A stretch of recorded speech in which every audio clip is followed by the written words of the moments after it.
Here we go. Most people who know you probably associate your work with famous stage costumes you created for Ann Wilson. Do you personally feel that and tell us how your friendship and collaboration with Ann started? Well, it's kind of, going back to the clients, knowing that it's been really eye-opening because a lot of clients do know that, but the newer set of clients that I have really don't. And I'll be in a fitting session or in a sales session, and I'll explain to them a situation I was in, that reverts back to my rock and roll work. And then they kind of go, what? And I tell them, who I've done clothes for in the rock world, because Ann is my major client. I started with her back in, oh my God, I think it was 77, back in the days of yore. And then I've done Chris Cornell, Jerry Cantrell, like a lot of other grunge musicians that I could go on and on. Hollywood people, Tom Hanks, Toni Collette. The list is long, but how I got started with Ann is really interesting because I was a young designer and I had just moved from Idaho, from a rural farm situation to Seattle. And I was working in the leather industry doing leather clothing. And I worked for a company called The Immediate Family. And they were great, but I wanted to branch out and do some of my really outrageous designs that I was known for. I was always this kid who dressed really flamboyant in junior high and high school and made my own clothes. And so I continued to make up really crazy ideas that I had. And so I went around to a lot of, hip Seattle stores, and Seattle was at that time a place like San Francisco where the short leather jacket and the platform shoes and the, David Bowie glam look was happening. And I'd take things into these stores and try to get them to consign them or work for them. But I was still just kind of, a little bit too far out there for Seattle. And I had business cards made up and I'd give them my business card and they'd go, oh, well, that's really great stuff. But, we have our own things here. And everyone was cooler than cool in Seattle back then. And I knew as soon as I walked out the door that card was hitting the bin, right? And so I ended up at a place in the university district called the Woolly Mammoth. And Ann had come down from Canada with the group, and they were at K. Smith Studios recording Little Queen. And she started calling around town to try to find someone to make her costumes for Little Queen, and specifically like a gypsy leather styling. And she called around these places and they said, well, we do know somebody who could make you this like outrageous stuff, but we don't know how to get a hold of her. But her name is Carole McClellan. See, right? So it comes full circle. And she called around. And that's the one thing about Ann, man. She just dials it in, and she knows what she wants, and she just does the research. So she ended up calling Woolly Mammoth, and a friend of mine was on the sales floor and said, I know exactly who could do that for you. And she goes, don't tell me Carole McClellan, because no one knows where to find her. I was this young 19-year-old kid, and she gave him her private number. He called me over in the workroom and he said, now listen, he says, this rock star, Ann Wilson, who has these major hits, Crazy on You, Crazy on You, God, I'm going blank now. Right. But you've been dreamboating. Magic Man, Crazy Magic Man. Yeah. But it was like Dreamboat Annie. And so he said, if you don't call her back, I'm coming over there and I'm putting you on the phone. So I called her back and we had a great discussion. She told me what she wanted. And she says, we're recording tonight. I'm working down at K. Smith. Why don't you come on down after you get off work? So my day job, which was making leather garments, custom leather garments for that company. And so I went home to Woodinville, got all glammed up, went back downtown. My aunt and uncle I was living with flipped out. They were, what? You're going back downtown and you're dressed like what? But I knew it was like my chance, because as a young designer in Idaho, this young kid who really wanted, I had dreams of being this rock designer.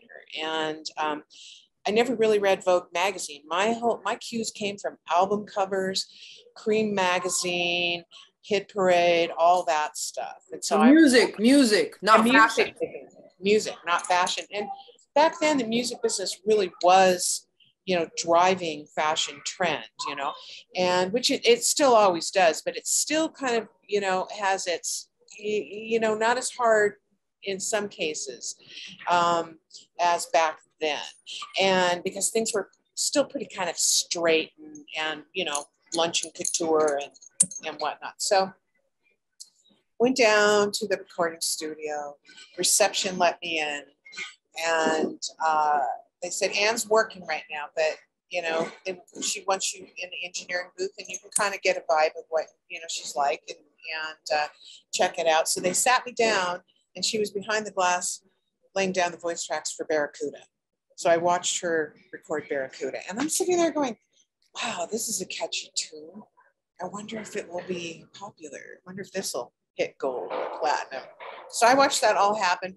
Roger Fisher was dancing around the engineering booth, doing the Barracuda lick, like, and like, bumping into people. And it was crazy. And all these rock stars were asking me like, oh, you do like clothing? We need clothes. Because CBS had advanced on this album and they needed, costuming done. So then I met Anne and she handed me a sketch of exactly what she wanted. I looked at it, dialed it in.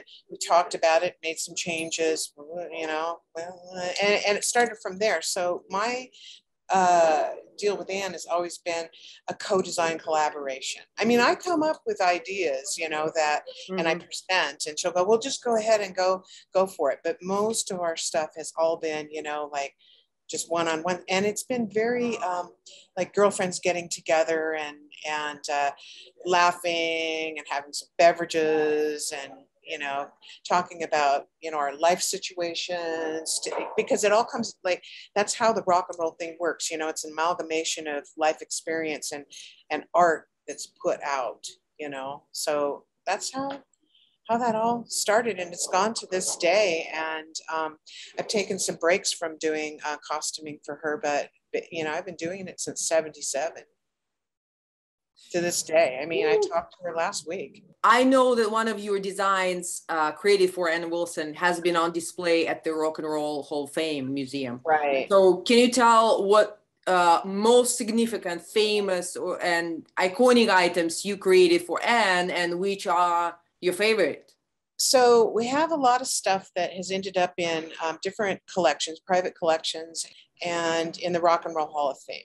And the dress that is displayed in the Rock and Roll Hall of Fame is probably the most iconic dress that, and it's the first one that I designed for her. And it was the Little Queen suede dress with the front lacing, corseted bodice, bell sleeves, rough edge leather. And I did one in an amethyst color with gold trim, golden deerskin trim, and then one in an emerald green with golden deerskin trim. But the purple one is the one that is in Rock and Roll Hall of Fame. Now, you also created an entire wardrobe for Anne's latest tour, and you were even on the road helping and assisting her during the shows. Right. What were your most exciting, fun, or challenging touring experiences? And how does it feel to be working with such a bright, talented rock star? Well, in the days of yore, I used to go out with them like for legs of tours. So it was limo, private jet, Four Seasons hotels. Now what I do is go out mainly for just a little segment to get situated on rehearsals, and so that I can see if things are working and doing fittings, and to meet the structure of the crew that's going out to help pack the cases a little bit and talk to them about maintenance of costumes. And I would say that that's the hardest part right there, because we have gone from a format, there's only one garment in the Love Alive tour that was a really hard one to maintain, and that was her dragon dress, because of the embroidery came off a 20th century Chinese dragon robe, and it's antique and it can't be washed. Tell me, how did you become a fashion designer, and who were your teachers? mentors or influencers? I had a really interesting entry into it. Like I said, I wanted to be, like I wanted to do rock and roll clothes. And, but then when career day happened in school, when you have those career days, I either wanted to be, and this is crazy because I mean, I was a good skier, but I was never this good. I wanted to be either a professional ski racer, that big fantasy, big kid fantasy, a musician. I played, drums and keyboards, but I was never that good. Believe me. I mean, people will see this interview that went to school with me and they go, what? That was pretty lofty dreams. Or a designer. And I had a lot of people around me, mainly, family members that said, oh man, you can't do that because, that's a big dream and not everyone can do that. And you really should pick something you can make a living out of. But I was determined to do it. I had an aunt already in Seattle that told my father that, no, she's going to do that. And so my Aunt E said, you just give her a plane ticket and send her up here. And so that was my graduation present, was a one-way plane ticket to Seattle. And I got off the plane and she looked at what I was wearing. She goes, we're going to change your clothes around a little bit, but I have 5 job interviews for you this afternoon. I got off the plane. She took me out to those job interviews. Wow. And I interviewed with some custom leather people. One of my sectors I was interested in going into as a designer was ski wear. So I interviewed with Dimitri and ski sweaters and Rafi ski wear. And I ended up going with the leather when I was younger. And this is part of the entry into the business. I was a big 4-H'er and I won a lot of awards. And one of my jackets that I did for a 4-H project, I took into a hippie leather shop in Twin Falls, Idaho. And the owner looked at it and said, wow, you made this? You have some talent. He really saw, like the potential that I had, and offered me a old world apprenticeship. And so I did like a real apprenticeship through junior high and high school. And I did a lot of leather. And I was at that point doing some consignment work up here in Ketchum Sun Valley, where I'm sitting here doing this interview from right now. And so when I moved to Seattle, I decided to, I took the job that had the leather, because that's really has always been the sector that I have a big passion for. What motivated you to start working on clothing restoration and preservation, especially working with natural furs and leathers? Well, I had a publicist in the latter 90s, and her friend inherited 7 fur coats from her mother-in-law, AKA the outlaw. And so she had to wear them. I mean, you just did not put them in the closet and not respect the fact that you inherited these fur coats. And they weren't her style. And my publicist asked me if I could take a look at them and change them around. Now, I had been trained in design school. Art Anderson, who taught at Seattle Central, they had a fur program there. And then, taught me the basics. And then in my travels, when I worked in Canada in the latter 80s, I spent a lot of time in Toronto and Montreal. So I really picked up the fur trade and had started kind of messing with it again. And so I redid some of her fur coats, my publicist's friend's fur coats. And they were very much in Seattle society. And she went out wearing these fur coats. And people went, whoa, I can have my fur coats recycled and restyled. And my business flipped almost overnight.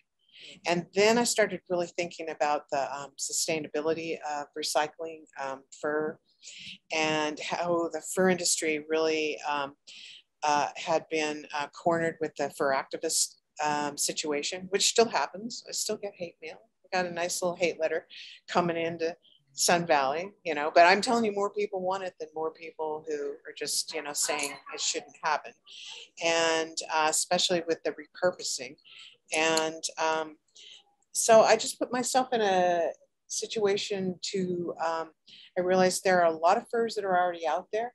A lot of people have, you know, furs that have been handed down, or they're cruising for on eBay or in a thrift store. And why throw the baby out with the bathwater? Well, let's take these furs that exist and let's bring them up so that they look like contemporary furs that would come down a runway today, you know, because there's always going to be, like, in the business, new furs coming out.